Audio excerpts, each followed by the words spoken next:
രാജീവ് ചന്ദ്രശേഖരന്റെ ഏകാധിപത്യ നിലപാടുകളിൽ പ്രതിഷേധം കടുപ്പിച്ച് ബി.ജെ.പിയിലെ മുതിർന്ന നേതാക്കളും ബി.ജെ.പി സെക്രട്ടേറിയറ്റ് സമരം ബഹിഷ്കരിച്ച് വി മുരളീധരനും കെ സുരേന്ദ്രനും ഇരു നേതാക്കളെയും രാജീവ് ചന്ദ്രശേഖർ അവഗണിക്കുന്നു എന്ന് പരാതി. ഇന്നലെ നടന്ന നേതൃയോഗത്തിലേക്കും ഇരുവരെയും ക്ഷണിച്ചിരുന്നില്ല. രാജീവ് ചന്ദ്രശേഖരനോട് RSSനും അതൃപ്തിയുണ്ട്. വിവരങ്ങളുമായി പി വി കുട്ടൻ ചേരുന്നു. പി വി കുട്ടൻ, ഈ ബി.ജെ.പിയുടെ സംസ്ഥാന അധ്യക്ഷനായി രാജീവ് ചന്ദ്രശേഖർ വരുന്നത് മുതൽ തുടങ്ങുന്നതാണ് ഈ പ്രശ്നങ്ങൾ.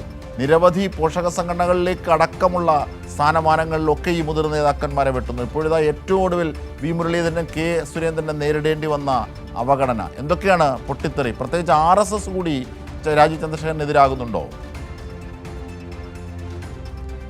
ജിംഷാദ്, ബി.ജെ.പിക്കകത്ത് നമുക്കറിയാം കാലങ്ങളായി ഈ വിഭാഗീയ പ്രവർത്തനങ്ങൾ തുടരുകയാണ്.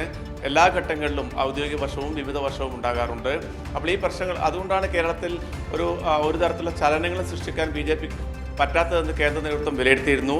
ഇതിൻ്റെയൊക്കെ അടിസ്ഥാനത്തിലാണ് കെ സുരേന്ദ്രൻ മാറുന്ന ഘട്ടത്തിൽ ഒരു പുതിയ മുഖം എന്ന രീതിയിൽ രാജീവ് ചന്ദ്രശേഖരനെ അവതരിപ്പിച്ചത്. അമിത്ഷായുടെ പ്രത്യേക താല്പര്യപ്രകാരമാണ് രാജീവ് ചന്ദ്രശേഖർ പ്രസിഡന്റായി വരുന്നത്. പക്ഷേ കേന്ദ്ര നേതൃത്വം ഉദ്ദേശിച്ചതിൻ്റെ നേർ വിപരീത ഫലമാണ് ഇവിടെ എത്തിയപ്പോൾ കാണുന്നത്. കാരണം രാജീവ് ചന്ദ്രശേഖരനെ ചുമതല ഏൽപ്പിക്കുമ്പോൾ വി മുരളീധരനും കെ സുരേന്ദ്രനും ശോഭാ സുരേന്ദ്രനും പി.കെ. കൃഷ്ണദാസും M.T. രമേശൊക്കെയുള്ള പഴയകാല നേതാക്കളെയൊക്കെ ചേർത്ത് പിടിച്ചുകൊണ്ടുള്ള ഒരു പ്രവർത്തന ശൈലിയുമായി രാജീവ് മുന്നോട്ട് പോകും എന്നുള്ളതായിരുന്നു കേന്ദ്ര നേതൃത്വത്തിൻ്റെ പ്രതീക്ഷ. പക്ഷേ രാജീവ് ചന്ദ്രശേഖർ വന്നതിന് ശേഷം പഴയകാല നേതാക്കളെ, അനുഭവ സമ്പത്തുള്ള നേതാക്കളെ പൂർണ്ണമായും തഴഞ്ഞുകൊണ്ട് പുതിയൊരു ടീമിനെ S. സുരേഷും അനൂപ് ആന്റണിയും ഷോൺ ജോർജും ഉൾപ്പെടെ ബി.ജെ.പിയുടെ വലിയ പശ്ചാത്തലമില്ലാത്ത, അത്തരത്തിൽ സംസ്ഥാനം ആകെ അറിയപ്പെടുന്ന നേതാക്കളൊന്നും അല്ലാത്ത ചില ആൾക്കാരെ കൂട്ടുപിടിച്ചുകൊണ്ട് ഒരു കിച്ചൺ ക്യാബിനറ്റ് ഉണ്ടായിക്കൊണ്ട് അവരെ വെച്ചുകൊണ്ട് പ്രവർത്തനങ്ങൾ മുന്നോട്ട് കൊണ്ടുപോകുന്നു എന്നുള്ളതാണ് ഏറ്റവും ഗുരുതരമായി ഇപ്പോൾ മറുവിഭാഗം ഉയർത്തുന്ന ആരോപണം.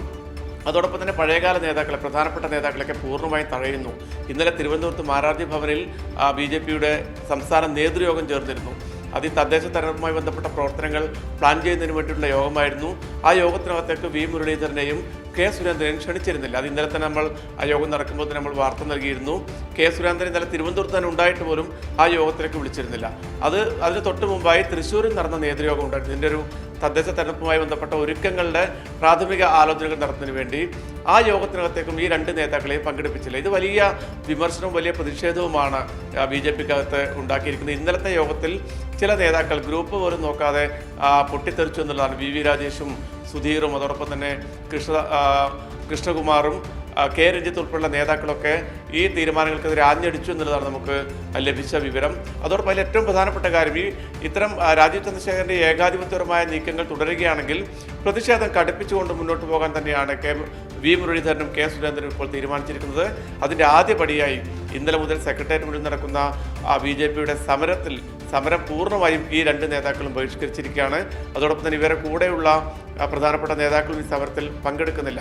അത് വളരെ കൃത്യമായി സംസ്ഥാന നേതൃത്വത്തിനുള്ളൊരു മുന്നറിയിപ്പാണ്. രണ്ട് മുൻ അധ്യക്ഷന്മാരാണ്, ബി.ജെ.പിക്കകത്തെ കരുത്തരായ രണ്ട് നേതാക്കളാണ്.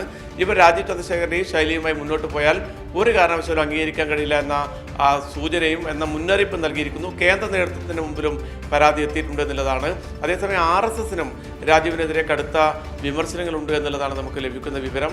സാധാരണയായി കേരളത്തിലെ ബി.ജെ.പി നേതൃത്വം RSSൻ്റെ നേതൃത്വത്തിൻ്റെ നിലപാടുകൾക്കനുസരിച്ച്, നിർദ്ദേശങ്ങൾക്കനുസരിച്ചാണ് മുന്നോട്ട് പോകാറ്.